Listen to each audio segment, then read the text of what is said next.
Thank you. This may be the most important speech I've ever made.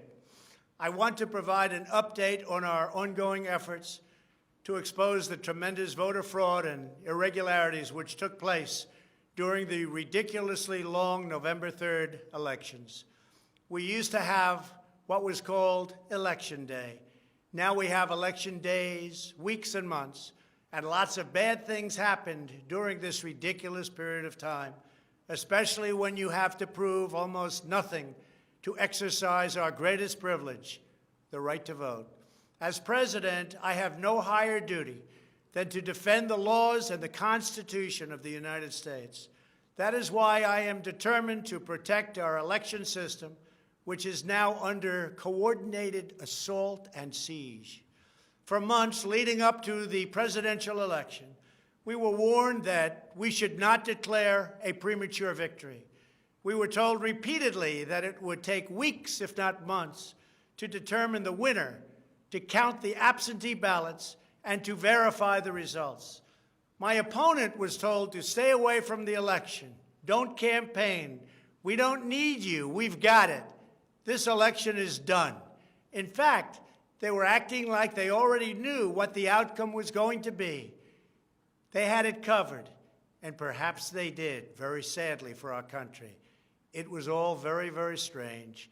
Within days after the election, we witnessed an orchestrated effort to anoint a winner, even while many key states were still being counted. The constitutional process must be allowed to continue. We are going to defend the honesty of the vote by ensuring that every legal ballot is counted and that no illegal ballot is counted. This is not just about honoring the votes of 74 million Americans who voted for me. It's about ensuring that Americans can have faith in this election and in all future elections. Today, I will detail some of the shocking irregularities, abuses, and fraud that have been revealed in recent weeks. But before laying out just a small portion of the evidence we have uncovered, and we have so much evidence, I want to explain the corrupt mail-in balloting scheme that Democrats systematically put into place that allowed voting to be altered, especially in swing states, which they had to win. They just didn't know that it was going to be that tough because we were leading in every swing state by so much, far greater than they ever thought possible. While it has long been understood that the Democrat political machine engages in voter fraud from Detroit to Philadelphia to Milwaukee, Atlanta, so many other places, what changed this year was the Democrat Party's relentless push to print and mail out tens of millions of ballots sent to unknown recipients with virtually no safeguards of any kind. This allowed fraud and abuse to occur on a scale never seen before. Using the pandemic as a pretext, Democrat politicians and judges drastically changed election procedures just months and in some cases weeks before the election on the 3rd of November. Very rarely were legislatures involved, and constitutionally they had to be involved. But very, very rarely, and you'll see that as we continue to file our suits, it's constitutionally absolutely incorrect what took place, even from a legal standpoint. Many states, such as Nevada and California, sent millions of live ballots to every person on their voter rolls, whether those individuals had requested ballots or not, whether they were dead or alive. They got ballots. Other states, such as Minnesota, Michigan, and Wisconsin, instituted universal absentee balloting right in the middle of an election year, sending absentee ballot request forms to all voters on all rolls. It didn't matter who they were. This colossal expansion of mail-in voting opened the floodgates to massive fraud. It's a widely known fact that the voting rolls are packed with people who are not lawfully eligible to vote, including those who are deceased, have moved out of their state and even are non-citizens of our country. Beyond this, the records are riddled with errors, wrong addresses, duplicate entries, and many other issues. This is not disputed. It has never been disputed. Dozens of counties in the key swing states have more registered voters on the rolls than they have voting-age citizens, including 67 counties in Michigan. All of this is evidence. In Wisconsin, the state's Board of Elections could not confirm the residency of more than 100,000 people, but repeatedly refused to remove those names from its voter rolls before the election. They knew why, nobody else did. I knew why.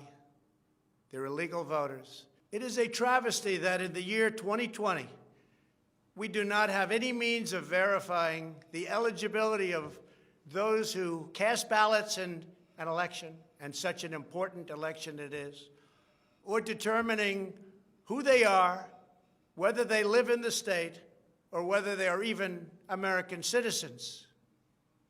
We have no idea. We have in all swing states major infractions or outright fraud, which is far more in numbers or votes than we need to overturn the results of a state. In other words, in Wisconsin, as an example, where we were way up on election night, they ultimately had us miraculously losing by 20,000 votes. And I can show you right here that Wisconsin, we're leading by a lot. And then at 3:42 in the morning, there was this. It was a massive dump of votes. Mostly Biden, almost all Biden. And to this day, everyone's trying to figure out, where did it come from? But I went from leading by a lot to losing by a little. And that's right here. That's at 3:42 in the morning. That's Wisconsin. A terrible thing. Terrible, terrible thing. But we will have far more, many times more, than the 20,000 votes needed to overturn the state. If we are right about the fraud, Joe Biden can't be president. We're talking about hundreds of thousands of votes. We're talking about numbers like nobody has ever seen before. Just as an example, in certain states, we'll be down by, let's say, 7,000 votes. But we'll find later on 20,000, 50,000, 100,000, 200,000 discrepancies or fraudulent votes. And that includes votes that went through when they were not allowed to be seen by Republican poll watchers because the poll watchers were locked out of the building. Or people that innocently came to vote on November 3rd who were all excited about their vote. They were happy. They were proud to be citizens of the United States of America. And they went up and they said, I'd like to vote. And they were told that they can't vote. I'm sorry, they were told. I'm sorry. You've already voted by mail-in ballot. Congratulations. We received a ballot, so you can no longer vote. They didn't know what to do. They had no one to complain to. Most just left and said, that's strange. But many people complained and complained vehemently.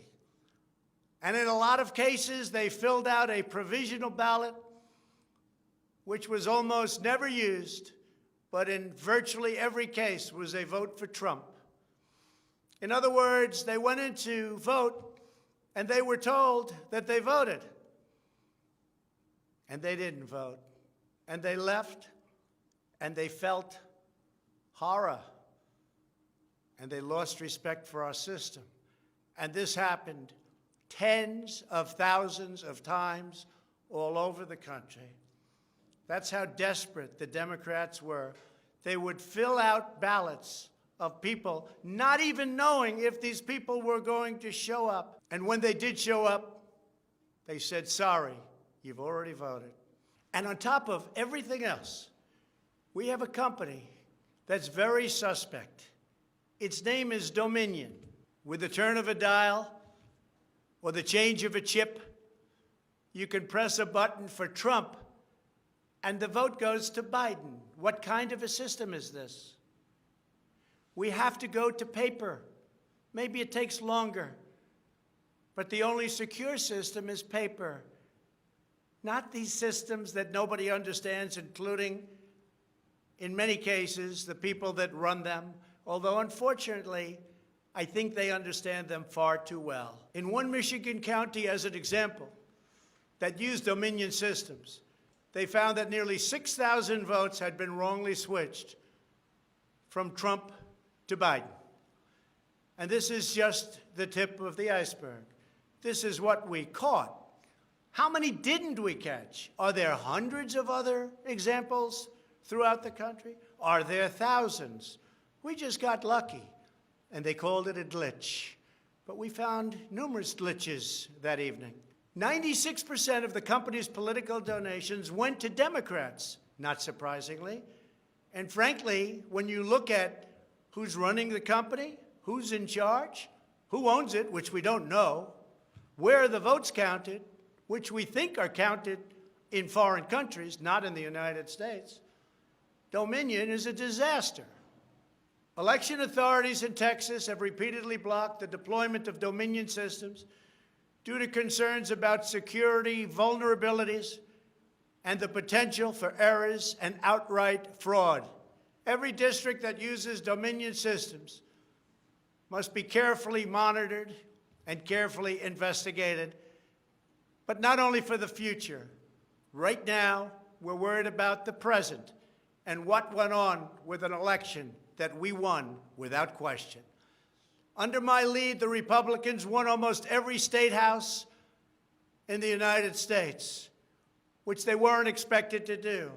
We won up to 16 seats in the House.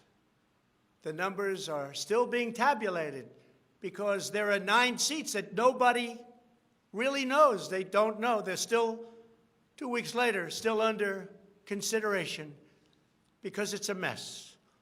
Republicans were supposed to lose many seats, and instead they won those seats in the House. And a very important election that's coming up will determine whether or not we hold the Senate. David Perdue and Kelly Loeffler are 2 tremendous people. Unfortunately, in Georgia, they're using the same horrible Dominion system. And it's already been out that hundreds of thousands, think of it, hundreds of thousands of absentee ballots have been requested. You check it out, who's requesting those ballots. The difference is it's one state, and we will have our eyes on it like nobody's ever watched anything before, because we have to win those 2 Senate seats. The tremendous success we had in the House of Representatives and the tremendous success we've had so far in the Senate, unexpected success all over the country and right here in Washington. It is statistically impossible that the person, me, that led the charge lost. The greatest pollsters, the real pollsters, not the ones that had us down 17 points in Wisconsin when we actually won, or the ones that had us down 4 or 5 points in Florida and we won by many points, or had us even and down in Texas and we won by a lot. Not those pollsters, but real pollsters, pollsters that are fair and honest, said we can't understand a thing like this. It's never happened before. You led the country to victory, and you were the only one that was lost. It's not possible.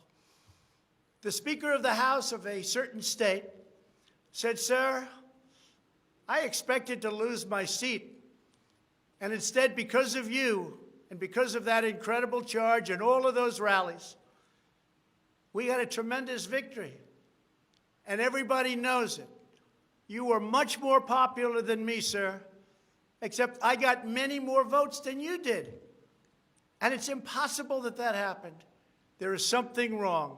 I'll tell you what's wrong. Voter fraud. Here's an example. This is Michigan.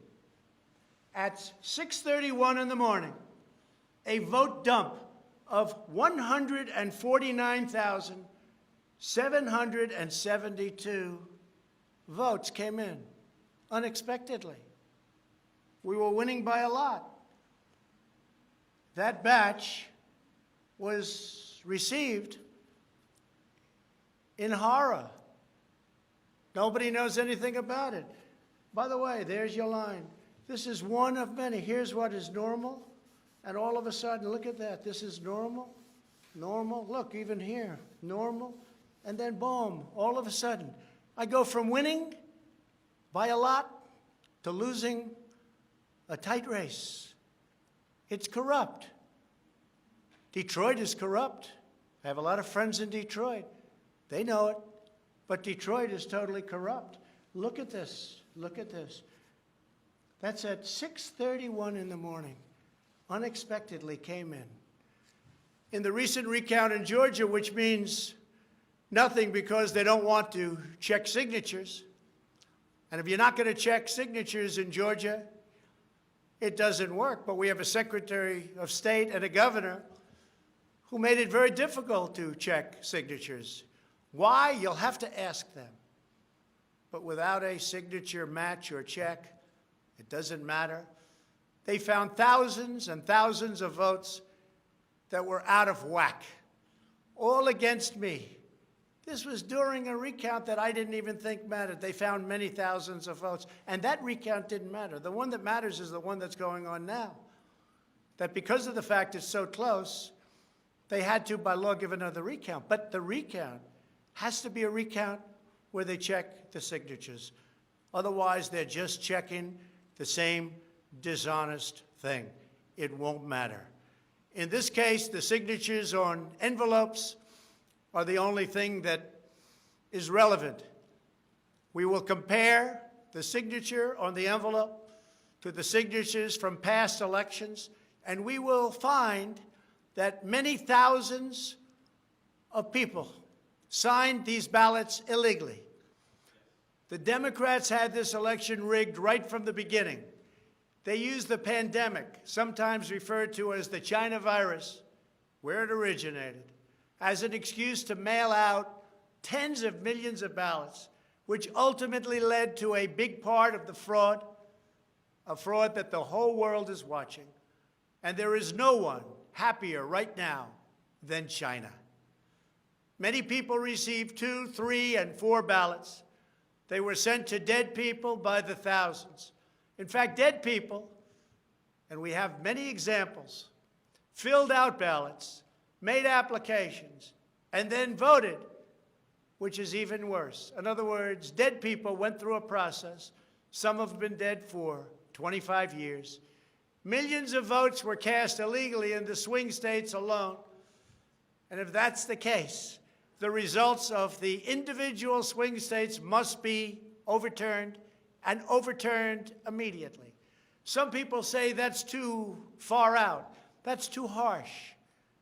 Well, does that mean we take a president, and we've just elected a president, where the votes were fraudulent? No, it means you have to turn over the election. And everybody knows, without going much further, and they've seen the evidence, but they don't want to talk about it, what a disaster this election was. A total catastrophe. But we're going to show it, and hopefully the courts, in particular, the Supreme Court of the United States, will see it. And respectfully, hopefully they will do what's right for our country. Because our country cannot live with this kind of an election. We could say, let's go on to the next one. But no, we have to look also at our past. We can't let this happen. Maybe you'll have a revote, but I don't think that's appropriate. When those votes are corrupt, when they're irregular, when they get caught, They're terminated, and I very easily win. In all states, I very easily win these swing states, just like I won them at 10 o'clock in the evening of the election. So we're not looking to show you 25 faulty or fraudulent votes, which don't mean anything because it doesn't overturn the state, or 50 or 100. We're showing you hundreds of thousands, far more than we need, far more than the margin, far more than the law requires. We can show many times what is necessary to win the state. The media knows this, but they don't want to report it. In fact, they outright refuse to even cover it because they know the result if they do. Even what I'm saying now will be demeaned and disparaged, but that's okay. I just keep on going forward because I'm representing 74 million people, and in fact, I'm also representing all of the people that didn't vote for me. The mail-in voting scam is the latest part of their 4-year effort to overturn the results of the 2016 election, and it's been like living in hell. Our opponents have proven many times, again and again, that they will say and do anything to get back into power. The corrupt forces who are registering dead voters and stuffing ballot boxes are the same people who have perpetrated one phony and fraudulent hoax after another. You've been watching it now for 4 years.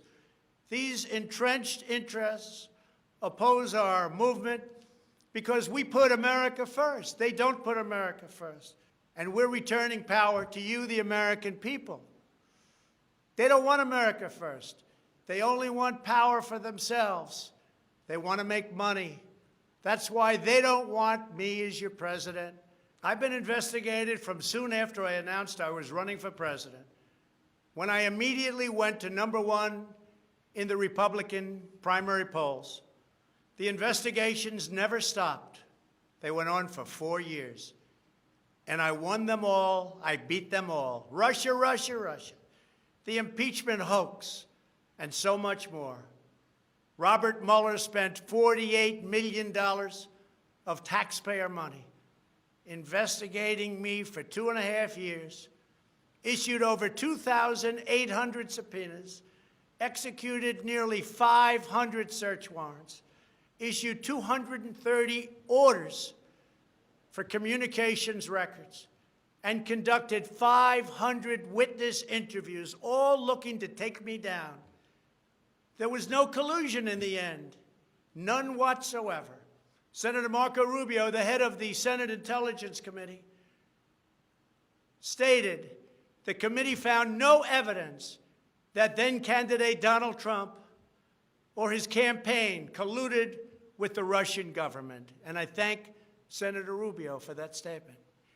Now I hear that these same people that failed to get me in Washington have sent every piece of information to New York so that they can try to get me there. It's all been gone over and over again. For $48 million, you go through tax returns, you go through everything. The New York Attorney General, who recently ran for office, campaigned without knowing me, stating, "We will join with law enforcement and other attorneys general across this nation in removing this president from office." I never met her. It's important that everybody understand, she said, that the days of Donald Trump are coming to an end. And all it's been is a big investigation in Washington and New York and any place else that can investigate, because that's what they want to do. They want to take not me, but us down. And we can never let them do that. Everything's been looked at. A friend of mine who's very smart said, "You've probably seen more than anybody else. You've probably been investigated more than anybody else. And for you to come out with a clean bill of health makes you probably the cleanest person in this country." Some people in this administration, but fortunately not all, have been beaten down and disparaged. They just disappeared. Nobody knows what happened to them. Why aren't they active? Why aren't they involved? There's so much to be involved in. The corruption is so rampant. They just couldn't take it anymore. They were threatened by Democrats with impeachment, and horrible things were said about them, and they're good people. Even recently, the head of the GSA was hounded and harassed, as she reported, like she has never been before. What can I say? We caught Comey cold. We caught McCabe cold. We caught them all. We're still waiting for a report from a man named Durham, who I have never spoken to and I have never met. They can go after me before the election as much as they want, but unfortunately, Mr. Durham didn't want to go after these people or have anything to do with going after them before the election. So who knows if he is ever going to even do a report. But if you look at the lies and the leaks and the illegal acts and behavior done by so many people in their desire to hurt the President of the United States, something should happen. The hardest thing I have to do is explain why nothing is happening with all of these people that got caught spying on my campaign. It's never happened before, and it should never happen again to a president of the United States. All you have to do is watch the hearings and see for yourself. The evidence is overwhelming. The fraud that we've collected in recent weeks is overwhelming, having to do with our election. Everyone is saying, wow, the evidence is overwhelming when they get to see it. But really, it's too late to change the course of an election. It's too late to change the outcome. In fact, there is still plenty of time to certify the correct winner of the election. And that's what we're fighting to do. But no matter when it happens, when they see fraud, when they see false votes, and when those votes number far more than is necessary, you can't let another person steal that election from you. All over the country, people are together in holding up signs, "Stop the Steal." To understand how we will challenge this fraud, it is important to know the problems with mail-in balloting. Pennsylvania, Michigan, Nevada, Georgia, Arizona, and most other states allowed anyone to get an absentee ballot and cast their vote without showing any ID. The voting took place entirely on the honor system. No identification of any kind was required. Most Americans would also be shocked to learn that no state in the country verifies United States citizenship as a condition for voting in federal elections. This is a national disgrace. No other advanced country conducts elections this way. Many European countries have instituted major restrictions on mail-in voting specifically because they recognize the nearly unlimited potential for fraud. Out of 42 European nations, all but 2 prohibit absentee ballots entirely for people who reside inside the country, or else they require those who need absentee ballots to show a very, very powerful ID. Throughout the Democrat effort to dramatically expand mail-in voting, the Democrat Party leaders were also feverishly working to block measures designed to protect against fraud, such as signature verification, residency verification, or voter ID, and citizenship confirmation was almost unthought of that we should ask for it. Can you believe this? These are not the actions of people who want fair elections. These are the actions of people who want to steal elections, who are willing to create fraud. The only conceivable reason why you would block common sense measures to verify legal eligibility for voting is you are trying to encourage, enable, solicit, or carry out fraud. It is important for Americans to understand that these destructive changes to our election laws were not a necessary response to the pandemic. The pandemic simply gave the Democrats an excuse to do what they have been trying to do for many, many years.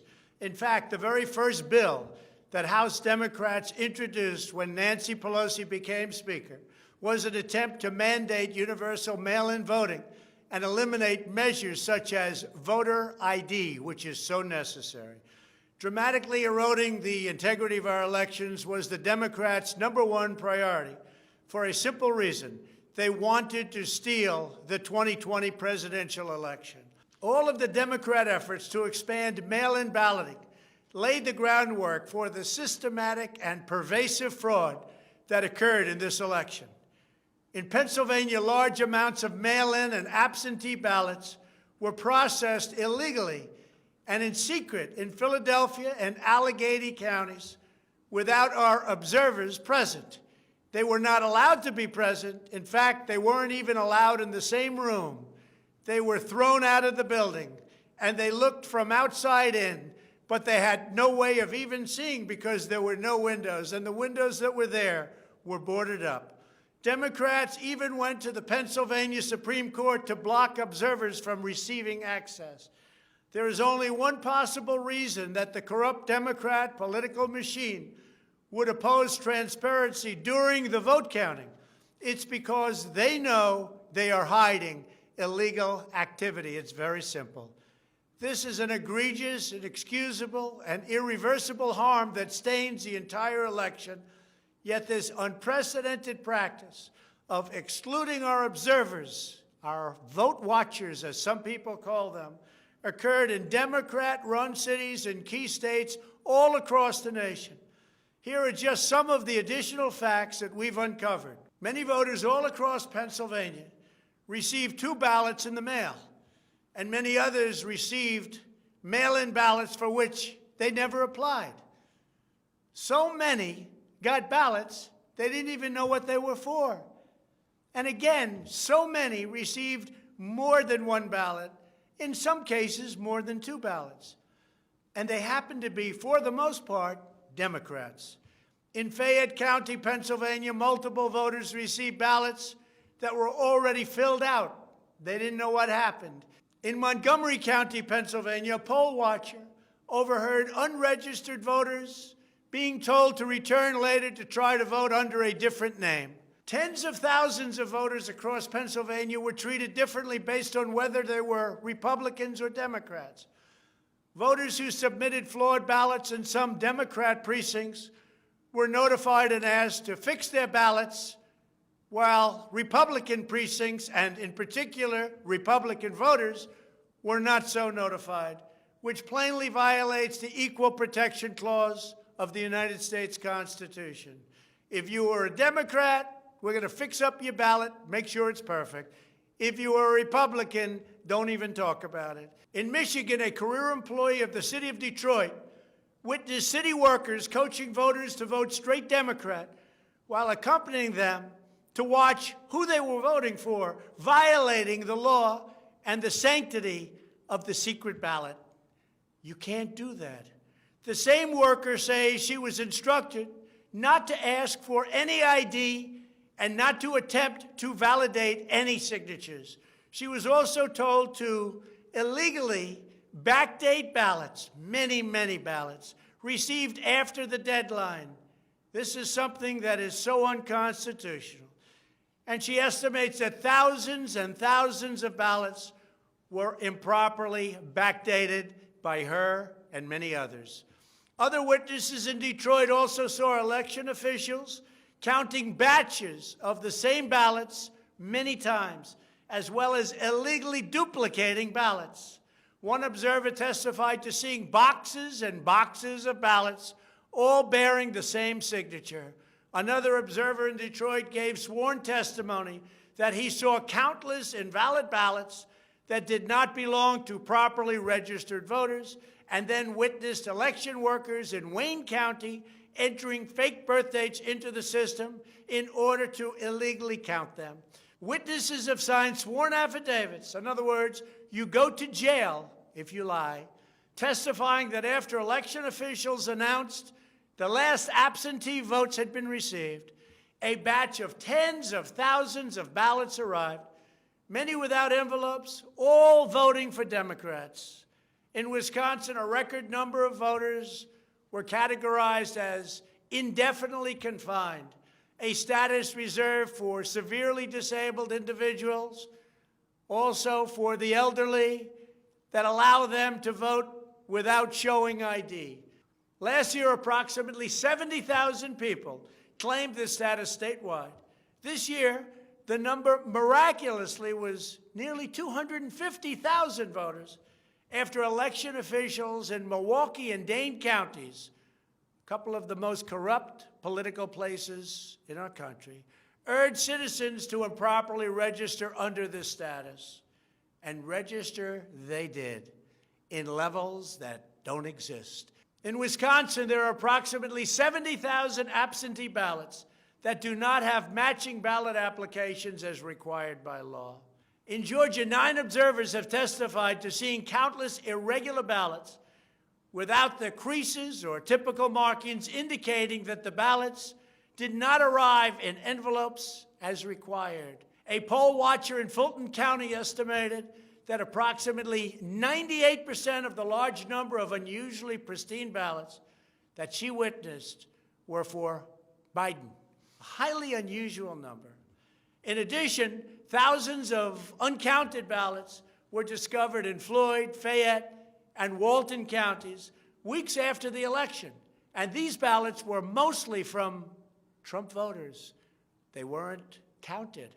They were from Trump voters. In Detroit, everybody saw the tremendous conflict and the horrible way that the 2 Republican canvassers were treated, so horribly, because they wouldn't vote when they saw that 71% of the precincts didn't balance.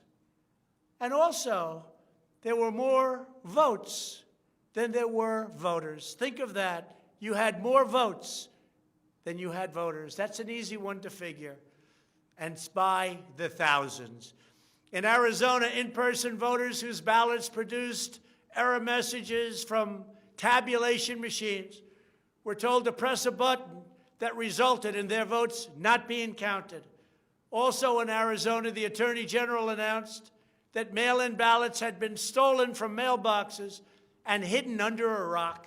In Clark County, Nevada, where most of the state's voters reside, the standards for matching a signature using the signature verification machine were intentionally lowered to allow large numbers of ballots to be counted that otherwise would never have passed muster.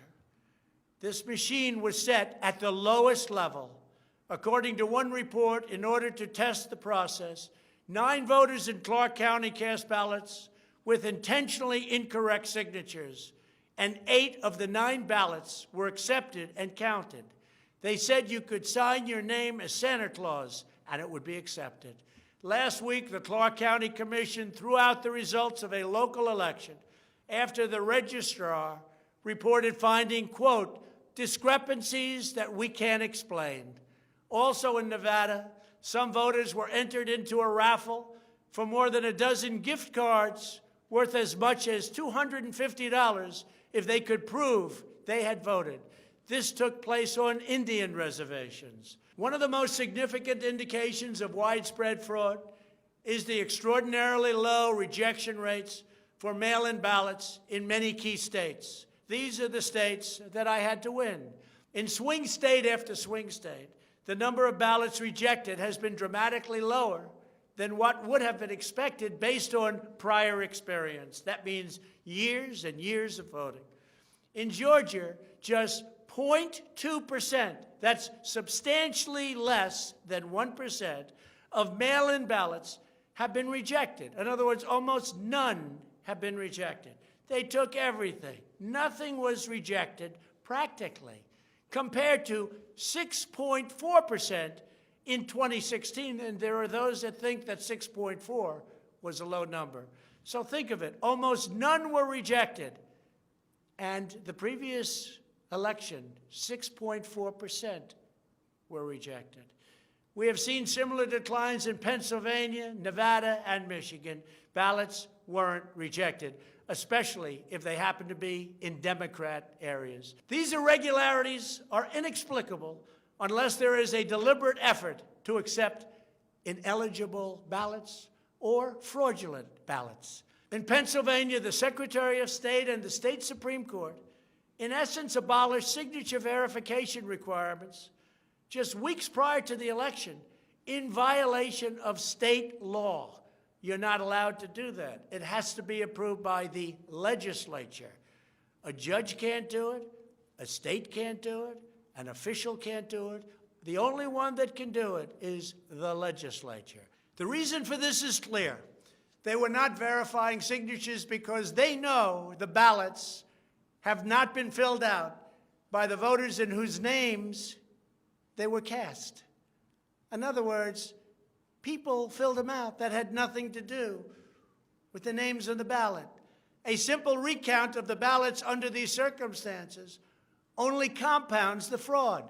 The only way to determine whether there was an honest vote is to conduct a full review of the envelopes in the relevant states.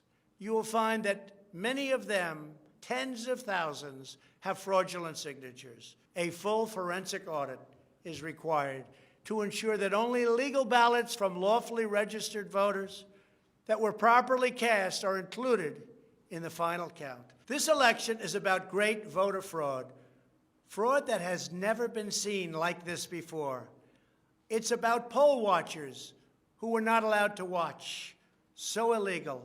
It's about ballots that poured in, and nobody but a few knew where they came from, but they were counted, and they weren't for me. It's about big leads on election night, tremendous leads, leads where I was being congratulated for a decisive, easy victory, and all of a sudden, by morning or a couple of days later, those leads rapidly evaporated. It's about numbers of ballots that were sent that nobody knew where they came from. It's about machinery that was defective, machinery that was stopped during certain parts of the evening, miraculously to open with more votes. It was about many other things, but above all, it was about fraud. This election was rigged. Everybody knows it. I don't mind if I lose an election, but I want to lose an election fair and square. What I don't want to do is have it stolen from the American people. That's what we're fighting for, and we have no choice to be doing that. We already have the proof, we already have the evidence, and it's very clear. Many people in the media and even judges so far have refused to accept it. They know it's true. They know it's there. They know who won the election. But they refuse to say, you're right. Our country needs somebody to say you're right. Ultimately, I am prepared to accept any accurate election result. And I hope that Joe Biden is as well. But we already have the proof. We already have tens of thousands of ballots more than we need to overturn all of these states that we're talking about. This is an election for the highest office in the greatest country in the history of the world. Every reasonable American should be able to agree, based on what we have already documented, that we need a systematic analysis of the mail-in ballots to review the envelopes. It's about the signature. And if they're on the envelopes, we can only review the envelopes, and that will tell us everything. This is the absolute minimum we should expect. This is not just about my campaign, although it has a lot to do with who's going to be your next president. This is about restoring faith and confidence in American elections. This is about our democracy and the sacred rights that generations of Americans have fought, bled, and died to secure. Nothing is more urgent or more important. The only ballots that should count in this election are those cast by eligible voters who are citizens of our country, residents of the states in which they voted, and who cast their ballots in a lawful manner before the legal deadline. Moreover, we must never again have an election in which there is not a reliable and transparent system to verify the eligibility, identity, and residency of every single person who casts a ballot, a very, very cherished ballot. Many very smart people have congratulated me on all we've done. The biggest tax cuts in history, regulation cuts, the biggest in history. We rebuilt our military. We took care of our vets like never before. Space Force, and so much more. But then they went on to say, as big and as important as these events were, the single greatest achievement in your presidency will be exactly what you're doing right now, voter integrity for our nation. It's more important than any of the things that we discussed. If we don't root out the fraud, the tremendous and horrible fraud that's taken place in our 2020 election, we don't have a country anymore. So with the resolve and support of the American people, we will restore honesty and integrity to our elections, and we will restore trust in our system of government. Thank you, God bless you, and God bless America.